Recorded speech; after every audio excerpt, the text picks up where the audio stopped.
சட்டம் மாறி வந்து மண்ணை முட்டும் காலில் சூழ்ந்து கைகள் தட்டும் வாழியவே என்னவராட்சி திசைகள் எட்டும் நம்மவராற்றல் விண்ணை முட்டும் எட்டு திக்கும் முரசு கொட்டும் வாழியவே.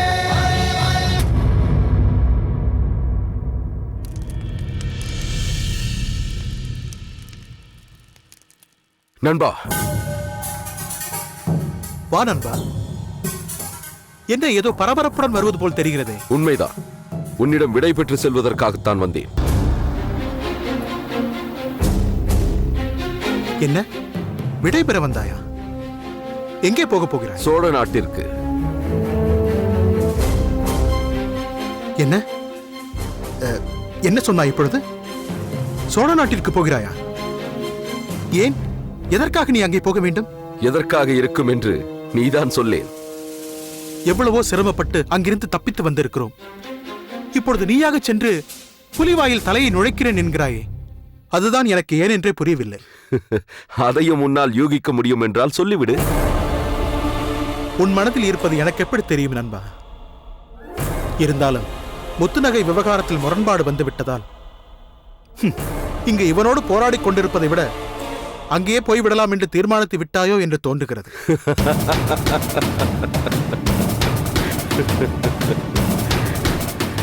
இவ்வளவு காலம் பழகி நீ என்னை புரிந்து கொண்டது இவ்வளவுதானா? இதற்காகவெல்லாம் விட்டுவிட்டு ஓடக்கூடியவனா விஜயபூபதி? இங்கேயே இருந்து கொண்டு உன்னிடம் உரிமையோடு சண்டை போடுவேனே தவிர உன்னை விட்டு ஒருபோதும் ஓடமாட்டேன். இப்படி சொல்வதிலிருந்து நீ எவ்வளவு மாறிவிட்டாய் என்பது தெரிகிறது. ஆனால் நான் ஒருபோதும் மாறமாட்டேன். என்னை மன்னித்து விடு நண்பா. நீ சொல்ல வந்ததை சொல். இதோ இந்த மடலை பார். யார் எழுதியது? மங்கம்மா. யார் இதை கொண்டு வந்தார்கள்? தாமரை. ஓ, மங்கம்மா மடல் எழுதி தாமரிடம் தந்து அனுப்பி இருக்கிறாளா? ஆமா. இதை தாமரை கூட பார்த்து விடக்கூடாது என்று லாவகமாக பேசி ஏதோ நலம் விசாரிப்பதாக அவளிடம் சொல்லிக் கொடுத்து அனுப்பியிருக்கிறாள். ஆனால் உண்மையில் இதில் என்ன எழுதப்பட்டிருக்கிறது தெரியுமா? என்ன? ஒவ்வொரு மாதமும் அமாவாசை அன்று பூம்புகார் எல்லையில் உள்ள ஓர் இடத்தில் தன்னை வந்து சந்திக்கும்படி எழுதியிருக்கிறாள். அப்பொழுது சோழ நாட்டில் உள்ள நிலைமை என்ன, நமது முயற்சிகளுக்கு அங்கிருந்து அவள் செய்ய வேண்டியதென்ன என்பதை பகிர்ந்து கொள்ளலாம் என்று இதில் எழுதியிருக்கிறாள். ஆஹா, என் தங்கை மகா புத்திசாலிதான். நமக்கு அங்கிருந்தே உளவு சொல்வதற்கு ஒரு துணை இருக்கிறதென்றால் அதுதான் நம் வேளிர் இனத்துக்கே கிடைத்த மிகப்பெரிய பலம். அப்படி சொல் நண்பா. மங்கம்மா எப்பொழுதும் நம் வெற்றிக்கு துணை இருப்பாள். அவள் எழுதியிருந்தபடி அவளை சந்திப்பதற்காகத்தான் இப்போது நான் புறப்பட்டேன். இது தெரியாமல் நான் உன்னிடம் ஏதேதோ கேட்டுவிட்டேன். சரி, எப்போது புறப்படுகிறாய்? இப்போதே சென்றால்தான் அங்கு இரவிற்குள் போய் சேர முடியும். அதுவும் சரிதான். ஆனால் நீ எதற்காக போகிறாய் என்பது இங்குள்ள எவருக்கும் தெரியாமல் பார்த்துக்கொள். அதேபோல் அங்கே மங்கம்மாவிற்கு தெரியாமல் யாராவது பின்தொடர்கிறார்களா என்பதையும் கவனித்துக்கொள். நாம் அங்கிருந்து வந்த பிறகு அங்கு என்னவெல்லாம் நேர்ந்தது என்பதையும் விரிவாக கேட்டுக்கொண்டு வா.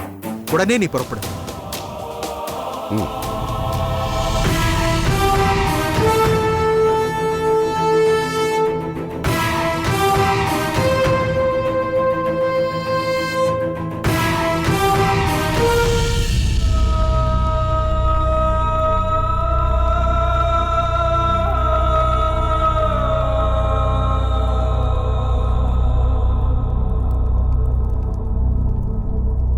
வைத்தியரே. ஓ, நீயா? என்னை தவிர வேறு யார் உன்னை இப்படி வைத்தியரே என்று அழைப்பார்கள்? என் அண்ணி இருக்கும் வரை நீ உன் வைத்தியத்தால் அவரை பாதுகாத்தவள் அல்லவா? அந்த நன்றிக்கு அடையாளமாகத்தானே இந்த அறையில் என்னை நீ சிறை வைத்திருக்கிறாய். இப்பொழுது என்ன செய்வதற்காக இங்கு வந்திருக்கிறாய்? முத்துநகை, என் மீது நீ எந்த அளவிற்கு கோபம் கொண்டிருக்கிறாய் என்பது எனக்கு புரிகிறது. என்னுடைய நிலையிலிருந்து சற்று யோசித்துப் பார். ஓர் ஆணாக நினைத்து நான் காதலித்தவள் ஒரு பெண்தான் என்று அறிந்த போது எந்த அளவிற்கு அவமானத்தில் குறுகி போயிருப்பேன் என்பதை நினைத்துப் பார். அந்த ஏமாற்றத்தை தாங்க முடியாமல் ஏற்பட்ட ஆத்திரத்தில்தான் இங்கு கொண்டு வந்து அடைத்தேன். நான் ஏன் அப்படி நடந்து கொள்ள நேர்ந்தது என்பதை உன்னிடம் சொல்வதற்கு எவ்வளவு முயற்சி செய்தேன். ஆனால் நீ அதற்கு இடம் தரவில்லையே. அன்றிருந்த ஆவேசத்தில் அதை கேட்கும் அளவிற்கு எனக்கு பொறுமை இல்லை. ஆனால் நிதானமாக சிந்தித்த போது நானாகத்தான் கற்பனை செய்து கொண்டு அப்படி நடந்து கொண்டேன் என்பது புரிந்தது. இருக்கட்டும், இப்பொழுது எதற்கு இதையெல்லாம் சொல்லிக் கொண்டிருக்கிறாய்? நான் உனக்கு நல்லது செய்யத்தான் வந்திருக்கிறேன் என்பதை நீ புரிந்து கொள்ள வேண்டாமா? அதனால் தான் சொன்னேன். நீயா? நீ எனக்கு நல்லது செய்வாயா? இதை நான் நம்ப வேண்டுமா? ஆமாம் முத்துநகை, நீ சிறைப்பட காரணமாக இருந்த நானே அதிலிருந்து உன்னை விடுவிக்க வந்திருக்கிறேன். நீ இங்கிருந்து தப்பி செல்வதற்கு வேண்டிய எல்லா ஏற்பாடுகளையும் நான் செய்கிறேன். எவரும் உன்னை கவனிக்க முடியாத நேரத்தை நானே தேர்ந்தெடுத்து வந்து சொல்கிறேன். விரைவாக செல்லக்கூடிய குதிரை ஒன்றையும் ஏற்பாடு செய்து தருகிறேன். நீ தப்பித்து சென்றுவிட நான் வருகிறேன். நெல், இப்படியெல்லாம் செய்ய வேண்டிய அவசியம் உனக்கென்ன வந்தது? மாமன்னர் கரிகாலருக்கும் பாண்டிய மாவீரர் செழியனுக்கும் நான் தந்த வாக்குறுதி. என்ன வாக்குறுதி? என்னால் சிறைப்பட்ட உன்னை நானே விடுவித்து அழைத்து வருகிறேன் என்று சொன்னேன். முன்பு செழியன் இங்கிருந்த போது எப்படி சோழ மன்னர் ஏதும் செய்ய முடியாமல் தவித்தாரோ, அப்படித்தான் இப்பொழுது நீ இங்கு இருப்பதால் ஏதும் செய்ய முடியாமல் தவிக்கிறார். என் தமையன் மீது படையெடுப்பு நடத்த வேண்டுமானால் நீ இங்கிருந்து தப்பிச் சென்றாக வேண்டும். அதனால் சோழ மாமன்னர் உன்னை இங்கிருந்து எப்படியாவது விடுவிக்க வேண்டும் என்று விரும்புகிறார். செழியனை பொறுத்தவரை உன்னை தன் உடன்பிறந்த சகோதரியாகவே கருதுகிறார். அவரது காயங்களுக்கு மருந்திட்டு காப்பாற்றியதையும் அவரை விடுவிப்பதற்காக நீ மாறு வேடமிட்டு இங்கு வந்து கடுமையான சோதனைகளை ஏற்றுக்கொண்டதையும் நினைத்து கலங்குகிறார். உன்னை மீட்பதற்காக செழியனே இங்கு வரவும் தயாராக இருக்கிறார். ஆனால் இனி அவர் இங்கு வந்து என் அண்ணனிடம் அகப்பட்டுக் கொண்டால் அவர் இங்கிருந்து உயிரோடு செல்ல முடியுமா? அதனால் நான் இந்த பொறுப்பை ஏற்றுக்கொள்கிறேன் என்று சொல்லிவிட்டு வந்திருக்கிறேன். ஓ, இப்பொழுது நான் உன்னை நம்புகிறேன். ஆனால் நான் இங்கிருந்து விடுவிக்கப்பட்டு சோழ மாமன்னர் படையெடுத்து வந்தால் இந்த மர மாளிகை ஒரு கணத்தில் எரிந்து சாம்பலாகிவிடுமே. அதை நீ நினைத்து பார்த்தாயா? என் அண்ணனின் வஞ்சம் என்று தீ மூண்டு இந்த மர மாளிகைக்கு என்றேனும் ஒரு நாள் அப்படிப்பட்ட நிலை வரலாம் என்பதை நான் உணர்கிறேன். அதற்காக இரு அரசர்களுக்குள் நடக்கும் போராட்டத்திற்காக என்னால் சிறை வைக்கப்பட்ட ஒரு பெண் பணைய பொருளாவதை நான் விரும்பவில்லை. அதனால் நீ இங்கிருந்து தப்பித்துதான் ஆக வேண்டும்.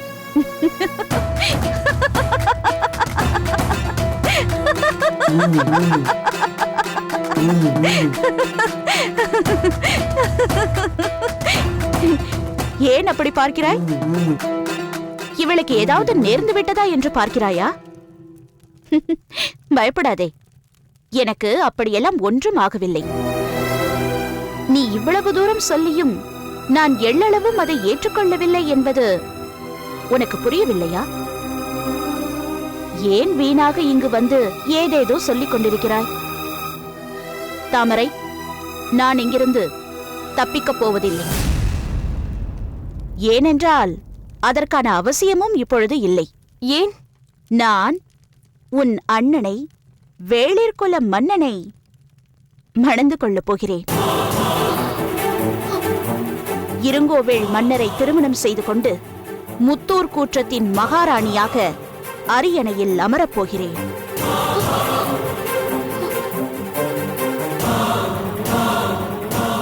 உனக்கு என்ன பைத்தியமா? அது எப்படி நடக்கும்?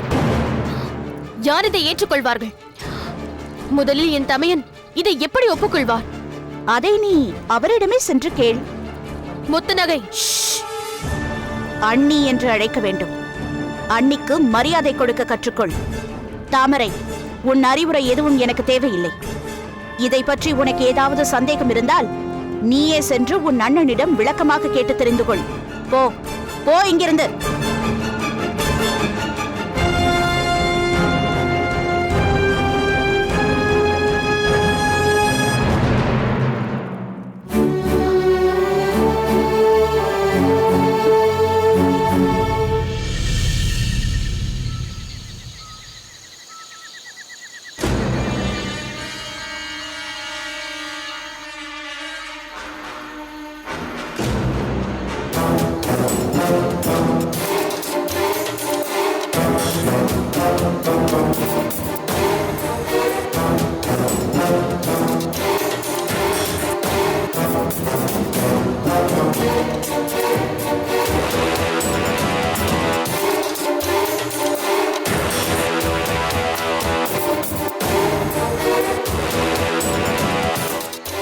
என்னவாயிற்று?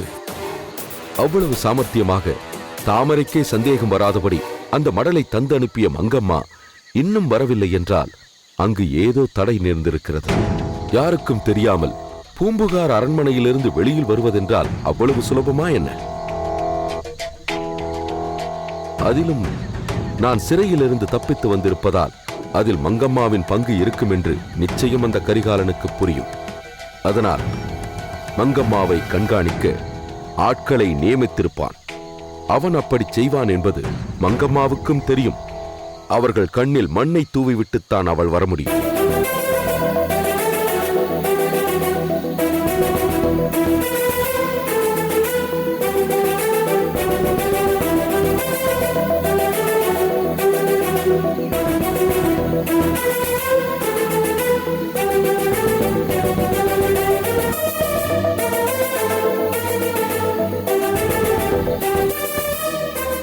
இரவு வெகு நேரமாகிவிட்டது. சற்று நேரத்தில் விடியப் போகிறது. இனி மங்கம்மா வருவது சந்தேகம்தான். அடடா, நாங்கள் தப்பித்ததா ஏற்பட்ட விளைவுகளை அவள் வாயால் கேட்கலாம். தற்போது அங்குள்ள சூழ்நிலைகளை தெரிந்து கொண்டு அதற்கேற்ப திட்டமிடலாம் என்று நினைத்துக் கொண்டிருந்தேன். இப்போது எதுவும் செய்ய முடியாது போல் தெரிகிறதே. அத்தோடு கதிர்காமனையும் அழைத்து வருவதாக எழுதியிருந்தாளே, அதற்கும் வாய்ப்பில்லாமல் போய்விடும் போலிருக்கிறதே.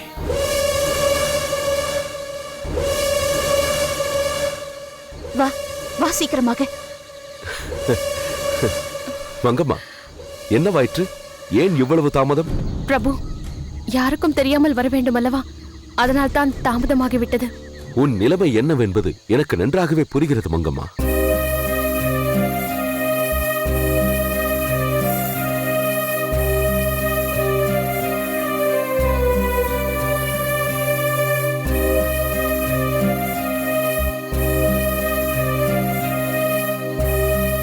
கண்ணே கதிர்காமா, அப்பா. உன்னை கண்டு எவ்வளவு காலமாகிறது?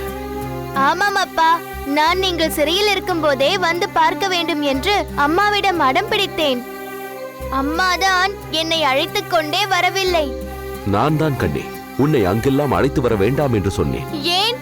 என் பிள்ளை, என்னை சிறை கம்பிகளுக்கு பின்னால் பார்ப்பதில் எனக்கு விருப்பமில்லை. அப்படியானால் சரி, இப்பொழுதுதான் நீங்கள் வெளியில் வந்து விட்டீர்களே, இனிமேலாவது வந்து பார்க்கலாம் அல்லவா? ஓ, தாராளமாக பார்க்கலாம். அதற்காகத்தான் உன் அம்மா உன்னை இங்கு அழைத்து வந்திருக்கிறாள். பிரபு, உங்கள் பிள்ளை என்ன செய்தான் என்று தெரியுமா? நீங்கள் சிறையிலிருந்து தப்பித்து சென்று விட்டீர்கள் என்பதற்காக இனிப்பு வழங்கினான். அதிலும் யாருக்கு? கரிகால் மன்னருக்கே கொண்டு போய் கொடுத்தான். ஆஹா, பலே பலே கதிர்காமா, பலே. மங்கம்மா, இவன் இனிப்பை கொண்டு போய் கொடுத்ததும் அவர் முகம் கரியை பூசியது போல் ஆகியிருக்குமே. அவமானத்தால் கொதித்து போயிருப்பாரே. அப்படித்தான் இருந்திருக்க வேண்டும். ஆனால் எதையும் முகத்தில் காட்டிக்கொள்ளாத சாமர்த்தியசாலி அல்லவா அவர்? அந்த இனிப்பினால் ஏற்பட்ட கசப்பை மறந்துவிட்டார். ஆனால் கிள்ளி வளவன்தான் துள்ளி குதித்தான். அவனையும் அவரே அடக்கிவிட்டார். தாங்கள் சிறையிலிருந்து தப்பித்தது சம்பந்தமாக என்னையும் விசாரித்தார்கள்.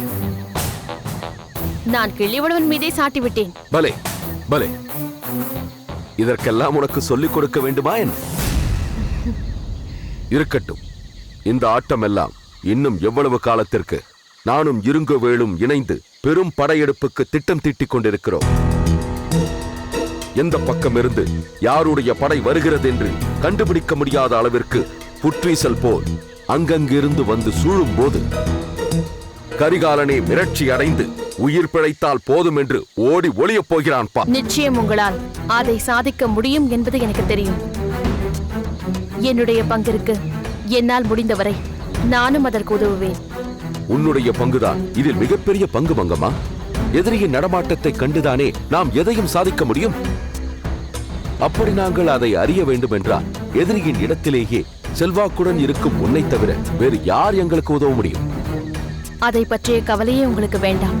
எந்த நேரத்தில் என்ன தகவல் வேண்டுமானாலும் நான் திரட்டி வந்து சொல்வேன். என்னால் உங்களுக்கு சாதகமாக அங்கு என்னென்ன செய்து வைக்க முடியுமோ அவ்வளவும் நான் செய்து வைப்பேன். தாமரையிடம் அந்த மடலை தந்து வாய்மொழியாக வேறு ஏதோ சொல்லி அனுப்பியதிலேயே உன்னுடைய திறமை பளிச்சிடுகிறதே. பிரபு, தாமரை அங்கு எதற்காக வந்திருக்கிறாள் என்பது தெரியுமா? இது என்ன கேள்வி? தாமரை எங்கு சென்றாலும் அண்ணன் இருப்பிடத்திற்குத்தானே வந்தாக வேண்டும். வேளிர் குடிப்பேன் வேறு இடத்தில் எவ்வளவு காலம் தங்க முடியும்? இப்போது இந்த விஷயம் நீங்கள் நினைப்பது போல் இல்லை. வேறென்ன? அவள் அங்கிருந்து முத்து நகையை சிறை மீட்டு சோழ நாட்டிற்கு அனுப்ப வேண்டும் என்பதற்காகவே வந்திருக்கிறாள். மங்கம்மா, என்ன சொல்கிறாய்? நீ சொல்வதெல்லாம் உண்மையா? என் அண்ணனிடம் தன் அண்ணனிடம் அகப்பட்டிருக்கும் முத்து நகையை மீட்டு கொண்டு வந்து ஒப்படைப்பதாக தாமரை சொன்னதை நானே மறைந்து நின்று கேட்டேன். எவ்வளவு துணிச்சல்!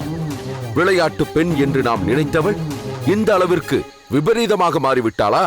அவள் அதை எப்படி செய்கிறாள் என்று பார்த்து விடுகிறேன். அதற்கு முன்பே நானே அந்த முத்து நகையை கொன்று விடுகிறேன். அந்த முத்து நகை எங்கள் காட்டை கடந்து செல்வதானா பிணமாகத்தான் போக வேண்டும்.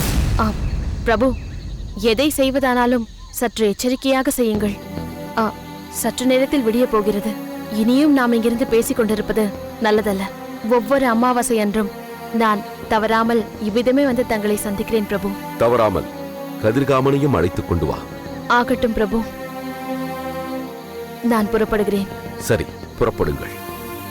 கதிர்காமா, வா போகலாம். இல்லை இல்லை, நான் வரமாட்டேன். அப்பாவோட இருந்து கொள்கிறேன். நான் வரமாட்டேன். இல்லை, நான் வரவே மாட்டேன். என் அப்பாவை விட்டு வரமாட்டேன். வேண்டாம் கண்ணே, அது பலவிதமான சந்தேகங்களுக்கு இடம் தந்துவிடும். நான் நமது போராட்டத்தில் வென்ற பெண் நிரந்தரமாகவே சோழ அரண்மனையில் நிலை பெறுவேன். அப்போது நாம் எப்போதுமே சேர்ந்திருக்கலாம். உண்மையாக? உறுதியாக கூறுகிறேன். இப்போது நீ அம்மாவுடன் போய் வா. நான் வருகிறேன் பிரபு.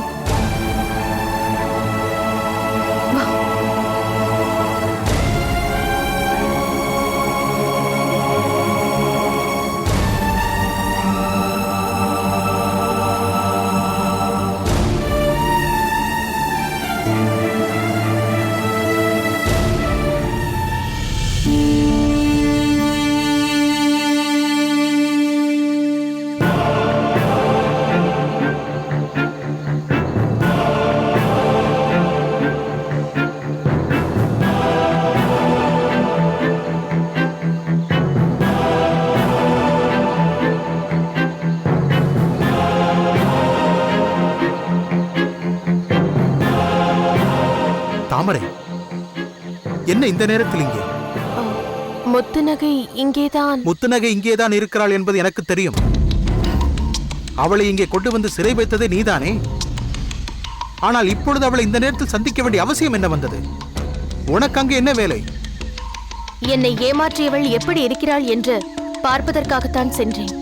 சிறை வாழ்க்கையில் நொந்து போயிருப்பாள் என்று பார்த்தால் சிறு தளர்ச்சி கூட இல்லாமல் தெளிவாக இருக்கிறாள். இயல்பிலேயே அவள் ஒரு வீரமங்கை என்பது உனக்கு தெரியுமே. இதில் ஆச்சரியப்பட என்ன இருக்கிறது? நீ எதற்காக அவளை இப்போது சந்தித்தாய் என்பதுதான் என் கேள்வி. ஏன் நான் அவளை சந்திக்க கூடாதா? நீ பழைய தாமரையாக இருந்து முத்துநகையை சந்தித்திருந்தால் அதை பற்றி நான் கேட்டிருக்க மாட்டேன். ஆனால் நீ பூம்புகார் அரண்மனையில் பல நாட்களாக தங்கியிருந்து விட்டல்லவா வந்திருக்கிறாய். நீ மிகவும் மதிக்கும் கருணையுள்ள மன்னர் கரிகாலர் முத்துநகையை சந்தித்து தைரியம் சொல்லும்படி உன்னிடம் சொல்லி அனுப்பியிருக்கலாம். தமிழ் காக்கும் புலவர் காரிக்கண்ணனார் என் மகளை நல்லபடியாக பார்த்துக்கொள் என்று உன்னிடம் கேட்டுக்கொண்டிருக்கிறார். ஏன் அண்ணா இப்படியெல்லாம் நினைக்கிறீர்கள்?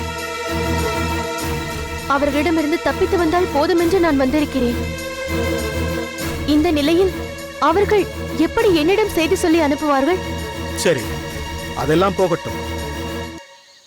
உன்னை ஏமாற்றியவள் இப்பொழுது என்ன சொல்கிறாள்?